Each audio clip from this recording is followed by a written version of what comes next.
Bust రండ రూపాయి ఉంటుంది దాని దగ్గర. మొన్న అడిగితే నేను 500 రూపాయలు చేప ఇచ్చిన. మళ్ళా మొన్న పండుగ ఎత్తే కూడా మా దోస్తే కదా 200 రూపాయల కట్నం పెట్టిన. ఇవాళ 10,000 రూపాయలు లేవంటుంది. కట్నాల బుక్ నేను రాసిన 20,000 రూపాయల కట్నాలు వచ్చినాయి. మొత్తం మంది వచ్చిర్రు చుట్టాలు. మంచిగా 500, 1000 రూపాయలు పెట్టిర్రు. అవన్నీ ఏం చేసుకున్నది ఇప్పుడు?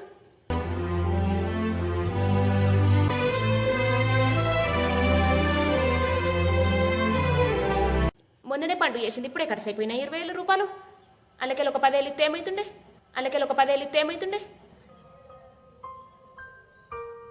మత్తు బాధ అనిపిస్తుంది ఇట్లా ఎత్తే దోస్తులు. ఎప్పుడు అడిగినా కానీ రూపాయి లేవు అని అంటారు. మస్తు మంచిదనుకుని ఇంకా నేను